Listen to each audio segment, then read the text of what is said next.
Тэгвэл Улаанбархан өвчний халдвар ихэвчлэн ерөнхий боловсролын сургуульд голомтлон гарч байна. Тухайлх юм бол 47 дугаар сургуульд нэг ангийн 20 хүүхэд Улаанбархан өвчний халдвар авсан тохиолдол гарлаа. Иймээс тухайн ангийг хичээл амрах хүртэл цахимд шилжүүлсэн байна. Харин сургуулийн зүгээс өрхийн эмнэлэгтэйгээ хамтран сурагчдыг Улаанбарханы вакцинд хамруулж эхэлжээ. 47 дугаар сургуулийн үед 56 бүлэг 2000 сурагч суралцдаг. За өнөөдрийн байдлаар сургуулийн хэмжээнд 30 хүүхэд өвчтэй байгаагийн 20 нь Улаанбархан өвчнөөр халдварласан байна. За тус 20 хүүхэдэнд 8 дугаар ангийн 1 бүлгийн сурагчид гэдгийг анхаарал татаж сургуулийн зүгээс шаардлагатай арга хэмжээг авч эхэлсэн байна. За энэ л 5 сарын 7-нд орж ирсэн хоолой өвдүүдийн халуураад ийн гэсэн зөвөрт орж ирсэн. Тэгэхэд би ер нь халуун нь нэлээд өндөр байсан.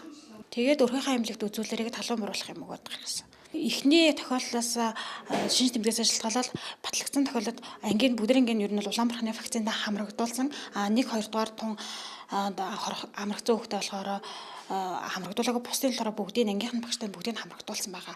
Тэгээ ер нь бол 14 хоногийн дараа гараад тэг яг 28 хоног дээр гарч байна. За одоо манай сургууль маань болохоор яг Улаанбарханы өвчл нэлээ олон хүүхэд гараад тэгээ бид хүүхд хамгааллын багаараа хуралдаад бид ямарч байсан 8 дугаар ангиас мэл олон гасан учраас тэр ангийг бид захим шилжүүлээд захимаар багш хичээлд ороод за тэр нөө улсын шалгалт болон анги төвч шалгалт явж байгаа толгойдуулан тэр 8 дугаар ангийн дүнгуул одоо ямар бол бууруулахгүй унахгүй дээрээс нь явцын дүнгийн тавиад анги төвшүүлэх арга хэмжээ сургуулийн цагаан тоглоом явж байна.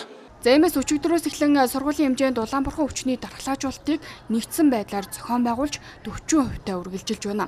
За иргэдийн үед Улаанбархан вирусээр үүсгэгддэг өндөр халдвартай, ноцтой хүндрэл үүсгэж үхэлд хүргэх эрсдэлтэй өвчин гэдгийг мэдэх хэрэгтэй.